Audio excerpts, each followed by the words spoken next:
Arrest చేసి గృహ నిర్బంధం చేసి లోపల కూర్చోబెడితే ఆయనని ఎట్లా బయటకు తీసుకొస్తారు? ఆయన సంప్రదింపులు ఎట్లా జరుపుతారు? 2 నెలలు 3 నెలలనే చేస్తామని కావాలని కాంట్రవర్సీ అశోక్ సార్ ఏమైనా చేస్తుండేమో కానీ నిజంగా విద్యార్థులకు అన్యాయం జరగలేదా కాంగ్రెస్ పార్టీ తరఫున? ఇవాళ జీవో 40 నెంబర్ ఎన్ని రోజులు ఇక ఈయనటోడు ఉంటే ఇందిరాగాంధీ కూడా మా నాయనమ్మ అని చెప్తారు. ఇప్పటికీ కూడా కాంగ్రెస్ పార్టీలో రెడ్డి సామాజిక వర్గం బలపడుతుందంటే మీరు ఏమంటారు? నువ్వు ఉద్యమ నేపథ్యం గురించి మాట్లాడితే 15 వ్యూస్ ఉండే నీ యూట్యూబ్ ఛానళ్ళల్లో మీ టీవీ ఛానళ్ళల్లో నిజాలు మాట్లాడితే, ఎందుకంటే చదువు కోకోడు కానీ సాగానంపిన తండ్రి చదువుల్లో సారాన్ని చెప్పిన సారు సావు వార్తాయిని గుండె వలిగిన తల్లి.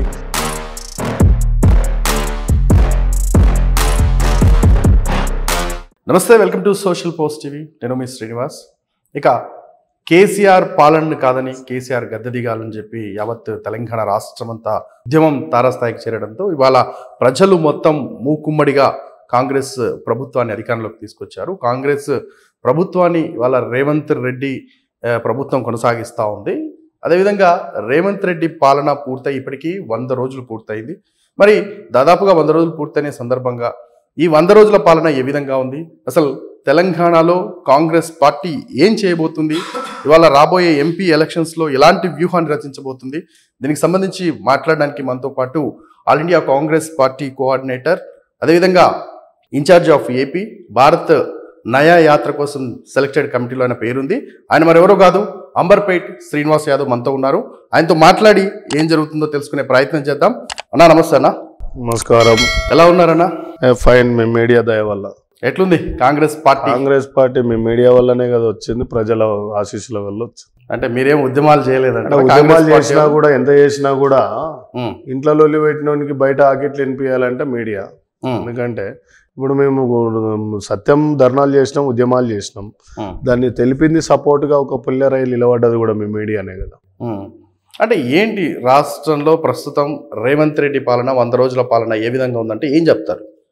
అంటే కాంగ్రెస్ పార్టీ పాలన చాలా బాగున్నది. వాస్తవంగా కూడా ఎందుకు బాగలేదు అనేది ప్రజలు ఆలీలు పడనోళ్ళు ప్రజలు కాదు, ఆలీలు అనేది ఏంటంటే పడతలేదు అది అని అంటారు. కానీ ఎందుకు అద్భుతంగా అమలు చేస్తుండు.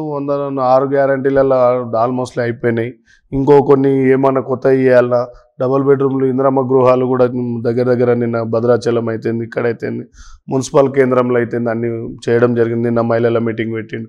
అన్నీ ఆల్మోస్ట్ బాగానే ఉన్నాయి. అంటే 6 సూత్రాల ప్రణాళికలో ప్రధానంగా మీరు అమలు చేసింది ఒకటి, మహిళలకు సంబంధించిన ఉచిత బస్సు సౌకర్యం కల్పించారు. ఆ ఉచిత బస్సు సౌకర్యం వల్ల ఆటో కార్మికులు రోడ్ల మీదకి వచ్చిన పరిస్థితి చూసినాం. దీనికి సమాధానం ఏం చెప్తారు? ఆటో కార్మికులకు ఇంతకుముందు కూడా మరి అలా కార్మికులు కరోనాలో చాలా మంది ఈఎంఐలు కట్టకుండా కేంద్రంలో ఉన్న గతంలో ఉన్న బీజేపీ కేంద్ర మంత్రి అయినా ఇప్పుడు కూడా కేంద్ర మంత్రి ఉన్నాడు, ఈఎంఐలు కట్టొద్దని ప్రెస్ మీట్లు పెట్టారు. ఇదే బీఆర్ఎస్ ఇంతకుముందున్న ప్రభుత్వం కూడా ఈఎంఐలు ఆటోలు సూసైడ్ని కూడా చేసుకున్నారు. ఈఎంఐ ప్రపంచ విపత్తు వల్ల ఓ రకమైన వ్యాధి వల్ల, అవును, వ్యాధి వల్ల ఆదుకోవాల్సిన అవసరం ఉంటారు. ఇంట్లో 4 కొడుకులు ఉన్నారనుకో, ఎవరికైనా ఇబ్బంది వస్తే ఏ ఇబ్బంది వచ్చినా అమ్మనాయనే కదా అదేది. రాష్ట్ర సీఎంను ఎన్నుకున్నది ఎందుకు? ప్రజలు. నువ్వు కాపాడవలసిన అవసరం ఉంది కదా. నువ్వు ఆక్సిజన్ సిలిండర్లు ఇవ్వలే, ఇచ్చటోని మీద కేసులు పెట్టినావు. సో ఆ రోజు లేని ఆటోల యూనియన్ల మీద, ఆ రోజు లేని ఆటోలలో బాధపడి సూసైడ్లు చేసుకున్నావు, రోడ్డు మీద పడ్డప్పుడు లేదు. ఇవాళ ఏ ఇష్యూ దొరికింది, గవర్నమెంట్ అన్ని మంచిగా చేస్తుంది. ఈ ఆటోలని ఏదో ఆటోలో కన్నా సీసీ కెమెరాలు పెట్టుకొని జై టీఆర్ఎస్ అని బొమ్మ ఉంటుందా? ఆటో కార్యకర్త కూడా కావాలని చేసింది. కానీ ఆటో యూనియన్కి ఎక్కడ కూడా నొప్పి లేదు. వాళ్ళ ఇంట్లో ఫ్రీ బస్సు ఎక్కలేదా మహిళ? ఆమె సంతోషంగా లేదా? ఈ నుంచి దగ్గర భద్రాచలం పోవాలనుకుందాం. భద్రాచలం మాకెందుకంటే మేము రోజు తిరిగేటోళ్ళమా బస్సులలో, మేము రోజు ఏం పోయేటోళ్ళమా? అట్లా ఉద్యోగస్తులకు అవసరం. ప్రజలు ఎక్కడన్నారు? నేను ప్రజల మధ్యలో నేను కూడా బస్సులో తిరుగుతున్నా కాబట్టి కొన్ని అప్పుడప్పుడు ప్రజలు ఎక్కడ కూడా అంశం లేదు. ఎందుకంటే ఆడోళ్ళు ఏమమ్మా మరి బస్సు తీసేయమని మీ లేడీసే అంటారంటే, యువత బీఆర్ఎస్కు సంబంధించిన మహిళ ఉంటే ఎవరో చేస్తుండొచ్చు, కానీ మాకేం బాధ లేదు సార్. కోటర్ సీసాల కోసం ఒక ఆమె అంటుంది, ఏం పథకం పెట్టిరంటే మేము కోటర్ తాగుతున్నాం రోజు పైసలు మిగిలితే అంటుంది. అంటే అట్లాంటి వాళ్ళని తయారు చేసి పంపిస్తారు. సో ఇక్కడ ఏమైపోతుందంటే అన్ని గారు ఆయన 10 ఏళ్ల నుంచి చేయండి, ఆయన ఎన్డీఏ ప్రభుత్వంలో ఆయన 10 ఏళ్ల నుంచి చేయండి, 9-10 ఏళ్ల మధ్య కాలంలో ఏం చేయండి, ఇస్తున్న హామీలు ఇవ్వండి. ఎస్ ఇవాళ మేము చేసి చూపిస్తున్నాం. 100 రోజులనే అనుకున్నాం, 100 రోజులనే అమలు చేసినాం. కోడ్ వచ్చింది, కరెంట్ బిల్లులు సగం అయిపోయినాయి, 200 యూనిట్లది కూడా అయిపోయింది. 101% చేసేదానికంటే ముఖ్యంగా కరెంటు బిల్లు కాంగ్రెస్ పార్టీ మిత్రమా, కాంగ్రెస్ పార్టీ చెప్పకుండా చేసే పనులు చాలా ఉంటాయి. సో నువ్వెందుకు అంత సిద్ధసిద్ధి ఉంటే 108 ఎందుకు పెట్టలేకపోయినావు? అప్పుడు మేము అమలు చేసింది 2004 నుంచి 2014 వరకు అమలు చేసింది. ఆనాడు ఉన్న ప్రభుత్వంలో రాజశేఖర రెడ్డి గారు సీఎం ఉన్నప్పుడైనా, కిరణ్ కుమార్ రెడ్డి రోషయ్య గారు ఉన్నప్పుడైనా, ఆ ఉన్న గతంలో ప్రభుత్వంలో కూడా నువ్వు ఏం చేసినావు? ఆ రోజు ఏం చేయలేకపోయినావు కదా. ఎల్ఓసి పథకం తీసేసిన, 108 తీసేసిన, ఆరోగ్యశ్రీ బిల్లు ఇవ్వలే, ఫీజు రియంబర్స్మెంట్స్ ఇవ్వలే, ఏమి ఇవ్వలేదు. ఇలా ఆ రోజు కూడా బీటెక్ సీట్లు మధ్యతరగతి కుటుంబాలు నీలాంటి వాళ్ళు నాలాంటి వాళ్ళు బీటెక్లు చేయాలంటే 10 లక్షల డొనేషన్లు, 5 లక్షల డొనేషన్లు ఏడ చేయాల్సి వస్తుంది. కాంగ్రెస్ ప్రభుత్వం తీసుకొచ్చింది. నువ్వు చదువుని 6,000 పైన చిలుకు బళ్ళని నాశనం చేసి కూర్చున్నాం. అందుకనే ముచ్చర్ల సత్యనారాయణ ఎన్ని రోజులు ఆటో యూనియన్ కానించి మనం డబుల్ బెడ్రూమ్ల కానించి డబుల్ బెడ్రూమ్లు స్టార్ట్ చేసింది ఎవరు? కాంగ్రెస్ పార్టీ. ఇందిరాగాంధీ గారే కదా పింఛన్లు స్టార్ట్ చేసింది, అక్కడి నుంచే కదా. ఆ రోజులలో 100 రూపాయలు 70 రూపాయలు అయినా కూడా 70 ఏళ్ళ కింద, అదే 50 ఏళ్ళ కింద కూడా అది 10,000తో సమానం. ఆ రోజు 70 రూపాయలు ఇస్తే కుటుంబం సంవత్సరం బతికేది. ఆ రోజులలో 70 రూపాయల దంటకి ఇంకో 100 రూపాయలు కలిసి హైదరాబాద్లో ఒక ఫ్లాట్ వచ్చేది. నువ్వు ఇచ్చే 1000 రూపాయలతోనో దాంతోనో కాదు. సో ఉపాధి నువ్వు బళ్ళు తీసేసినావు. ఇవాళ ప్రైవేట్ కార్పొరేట్ సంస్థలకు మొత్తం తీసుకొని వాళ్ళ బొంద మీద పెట్టినావు. ఎలా ఆనాడు నాన్మూలికి గోపాయకు ముచ్చర్ల సత్యనారాయణ గారు అక్కడి నుంచి తీసుకున్నా కూడా ఇదే ఉద్యమం తెలంగాణలో 69 నుంచి కూడా తీసుకుంటూ 52లో నాన్మూలికి గోబ్యాక్ ఉద్యమం తీసినోడు ఆయన. సో అక్కడి నుంచి తీసుకుంటే కూడా మీకు నోటికి వచ్చినట్టు మాకు ఉన్నది కదా నోరు అడగలిగితే ఇప్పుడు ప్రజలు తీర్పు చెప్పిండు, ఇప్పుడు కాంగ్రెస్ తీర్పు చెప్తుంది. మీకు లాస్ట్కు ఏం గతికి వస్తుందో మీకు ఈ పార్లమెంట్ ఎలక్షన్లో తెలుస్తుంది. మీరు అంటున్నారు 6 సూత్రాల ప్రణాళికలు కంపల్సరీగా అమలు చేస్తామని చెప్తున్నారు.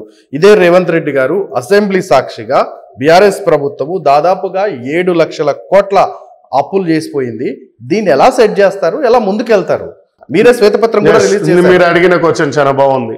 100% 7 లక్షల కోట్లు తిన్నాడు కాబట్టి అప్పులైనాయి. మేము తినమని చెప్తున్నాం, మేము తినకుండా చేస్తాం. అటు ఇటు ఒక రోజు ఇబ్బంది అయినా ఒక రోజు పూట మేము తినకుండా చేస్తాం. అవసరమైతే మా జేబులలోకి వెళ్ళి పెడతాం. ఆ రోజు కూడా చనిపోయిన రైతులకు మా సొంతంగా రాహుల్ గాంధీ గారు వచ్చి ఇక్కడికి మనిషికి చెక్ ఇవ్వడం జరిగింది. దేశంలో ప్రతి రాష్ట్రంలో ఇవ్వడం జరిగింది.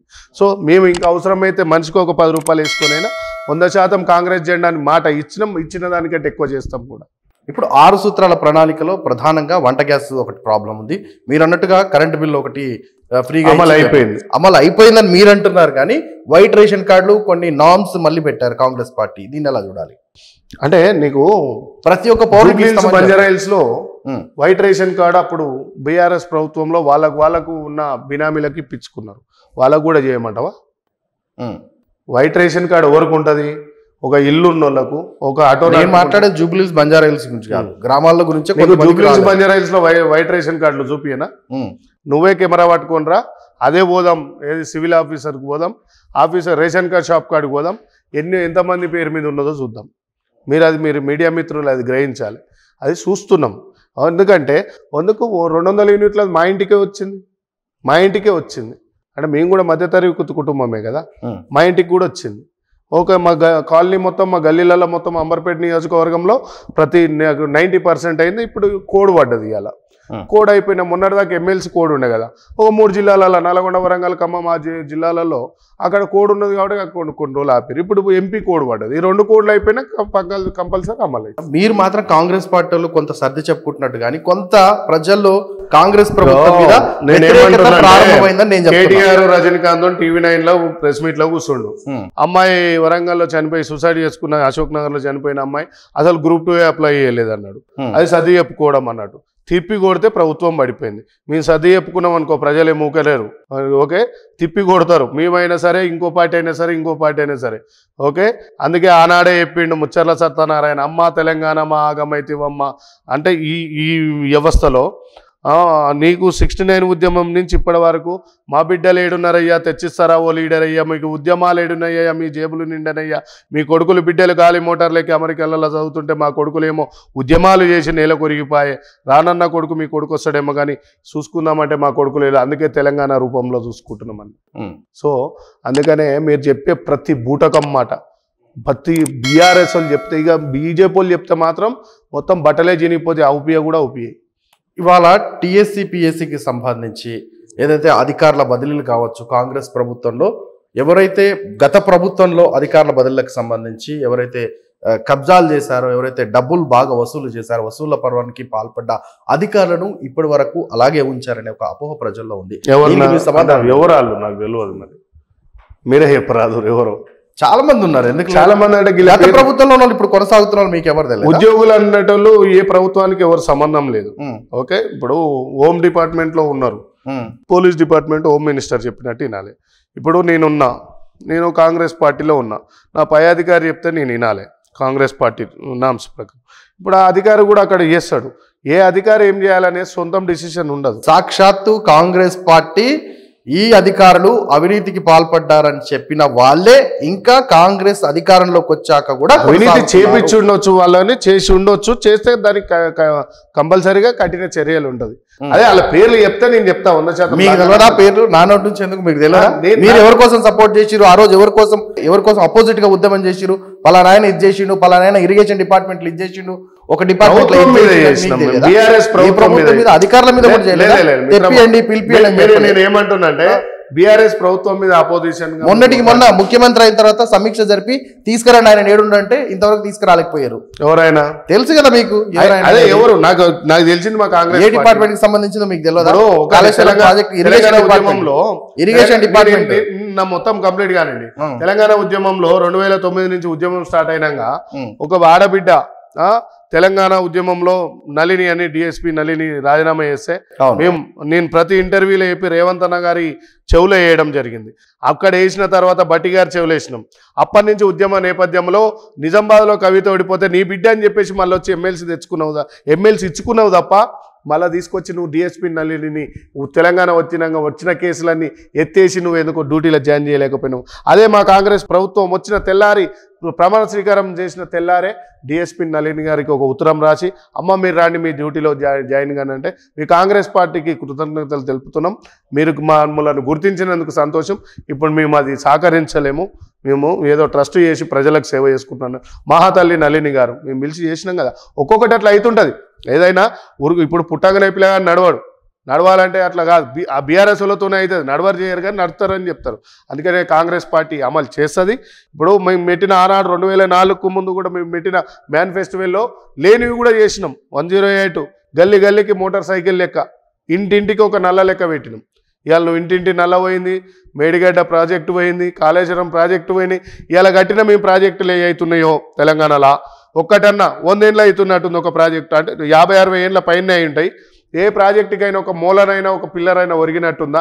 ఏదో ఉసుకపోయిందంటే నిన్న అంటాడు నల్గొండ సభలో మొన్న మా కేసీఆర్ ఏదో ఒక పిల్లర్ కాదు, ఒక మనిషి తప్పు చేయనికి ఒక క్రికెట్ ఆడేటప్పుడు ఇండియన్ క్యాప్టెన్ కాడ క్రికెట్ ఆడే ప్లేయర్ అమ్ముడు పోతే బౌలింగ్ వేసేటోడు బ్యాటింగ్ చేసేటోడు ఒకడు అమ్ముడు పోతే కొలాప్స్ మ్యాచ్ క్యాప్టెన్.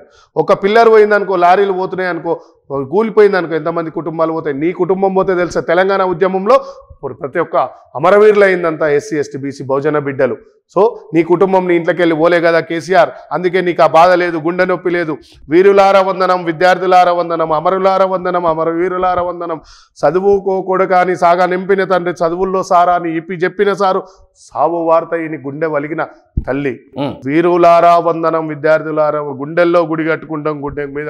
అంటే ఇవాళ నీకు నొప్పి లేదు, మాకు నొప్పి ఉంది, నీకు నొప్పి లేదు. నువ్వు తిని బలిసి నిండి నువ్వున్నావు, ఎండి మేమున్నావు. ఆనాడు నీకు నొప్పి ఇవాళ ఆటోలు యూనియన్లు అంటారు. ప్రతి ఆటో డ్రైవర్ కొడుకు ఉస్మానియా యూనివర్సిటీ కాకతీయ యూనివర్సిటీ చెప్తున్నారు కదా. ఇదే అమరవీరులకు కాంగ్రెస్ ప్రభుత్వం వచ్చినాక ఏం చేసింది? ఎన్ని రోజులైంది కాంగ్రెస్ పార్టీ వచ్చి? ఎన్ని రోజులైంది? ఇప్పుడు ఒక అమ్మ డెలివరీ అయింది, కనీసం పిలిచి మాట్లాడాలి. 100 రోజులలో ఒక అర్ధగంట సమయం దొరకలేదు అమరవీరులకు. కాంగ్రెస్ ప్రభుత్వం మొత్తం చెప్పాలి, వినాలి. ఎందుకంటే మిత్రమా, మేము మీడియా వాళ్ళు మొత్తం అర్థం చేసుకోవాలి.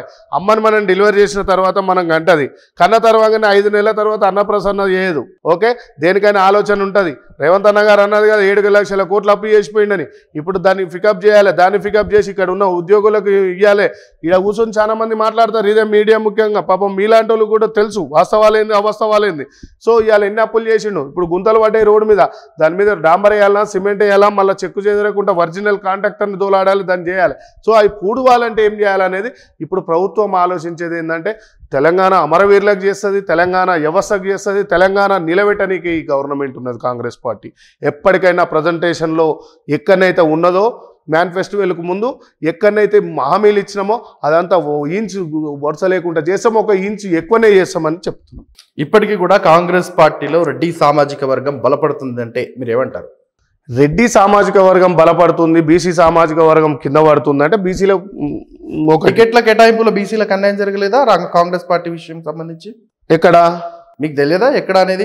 ఎంత పర్సెంట్ ఇచ్చారు బీసీలకి? బీసీలక నీకు అన్ని పర్సెంట్లతో పాటుగా పర్సెంటేజ్ ఇచ్చారు. తీసుకుంటప్పుడు బుద్ధి లేదా నీకు? ఓపెన్గా మాట్లాడతానే.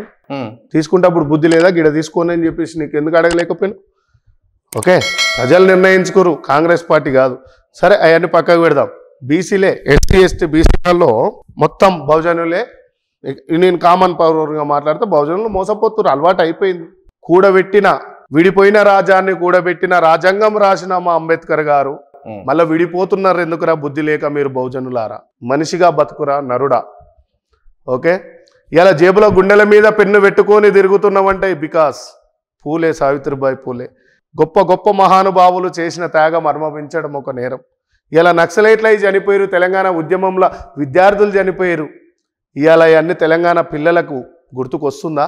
గుర్తుకొస్తుందా? కామన్గా మాట్లాడుకుందాం. ఇవాళ మనం వస్తుందా? చెగువీర బొమ్మేస్తాడు బండి మీద, వాడు సిగరెట్ కాల్స్తాడు కాలు పెట్టి. ఏమైనా స్ట్రగుల్ ఏంది? ఇలా అన్నం తిని తినకుండా ఎండిపోయి ఎండకు ఎండి వానకు నాని చలికి వనికి కూడా అంబేద్కర్ లాంటి వాళ్ళు, పూలే లాంటి వాళ్ళు, సావిత్రిబాయి పూలో, పెరియార్లో ఇట్లాంటి సాహు మహారాజులు లాంటి వాళ్ళు ఎంతోమంది త్యాగాలు ఇలా పిజ్జా బర్గర్లల్లో తిరుగుతున్నారు పోరలు. చరిత్ర తెలుసుకోనికుందా? నువ్వు ఉద్యమ నేపథ్యం గురించి మాట్లాడితే 15 వ్యూస్ ఉండే నీ యూట్యూబ్ ఛానళ్ళల్లో, మీ టీవీ ఛానళ్ళల్లో నిజాలు మాట్లాడితే. సనని ఆమె పేరేదో ఉంటుంది హీరోయిన్, ఆమెలో హిందీ హీరోయిన్లో 2 బట్టలు లేకుండా డ్యాన్సులు చేస్తే మిలియన్లు దాటుతున్నాయి. నువ్వు చరిత్రకి ఏమి వాల్యూ ఇస్తున్నావు? యువత ఇవాళ భారతదేశంలోను సినిమాలకు ఇచ్చిన విలువ చరిత్రకి ఇస్తలేవు భారతదేశంలో. ఇవాళ కార్యకర్తలు కూడా ఒకటి మాట్లాడుకుంటాం. శ్రీనివాస్ గారు మిత్రమా, నువ్వు నన్ను చాలాసార్లు కూడా కలవడం జరిగింది. మనం పర్సనల్గా మాట్లాడుకున్నప్పుడు కూడా జాతీయ జెండా గుండెల మీద చేయి పెట్టుకొని మీ అమ్మ మీద ఒట్టేది చెప్పు. నీ కోసం గుంజుతున్నావా? జెండా మీద ప్రేమతో గుంజుతున్నావా? ఎమ్మెల్యే ఎంపీ ఎంత ఇస్తాడని గుంజుతున్నావా? ఎమ్మెల్యే ఎంపీ ఎంత ఇస్తాడని గుంజుతున్నావా? నీకు 10 వస్తాడని గుంజుతున్నావా? వాడు ఎంపీటీ ఇస్తాడో, జెడ్పీటీసీ ఇస్తాడో, ఎంపీపీ ఇస్తాడో, వైస్ ఎంపీపీ ఇస్తాడో, వైస్ చైర్మన్ ఇస్తాడో, జిల్లా పరిషత్ చైర్మన్ ఇస్తాడో, ఎమ్మెల్యే ఇస్తాడో, ఎంపీ ఇస్తాడో అని చెప్పేసి నువ్వు ఫ్లెక్స్లు వేస్తున్నావు. కానీ జాతీయ జెండా మీద ఎవరికి ప్రేమ లేదు. ఉంటే 10% మంది మన నాయన లాంటి వాళ్ళు, ఉద్యోగులు, ఐఏఎస్లు నిజాయితీ పరులు, జర్నలిస్టులు నిజాయితీ పరులు, ప్రజలు నిజాయితీ పరులు 10% మంది జాతీయ జెండా మీద ప్రేమతో గుంజుతారు తప్ప 90% మంది రాజకీయ వ్యవస్థ మీదనే రాజకీయంలో మునిగిపోయి వాళ్ళ అవసరాల కోసం జెండా ప్రోగ్రాంలు పెడుతుంది. పూలే కూడా ఒక ఎమ్మెల్యే వస్తే నా పేరు వస్తుందేమో అని ఫ్లెక్సులు కట్టుకొని పూలమాలలు వేసి చేస్తారు తప్ప పూలే మీద ప్రేమతో గెలుస్తలేరు. ఇలా అంబేద్కర్ పడ్డ స్ట్రగులు, వాళ్ళ పిల్లల్ని చంపుకొని ఇవాళ ఎన్నో దేశం కోసం ఇంత సేవ చేసిన గొప్ప వ్యక్తి అంబేద్కర్ను ప్రేమ మీద ఎవరు ఉంచలేరు.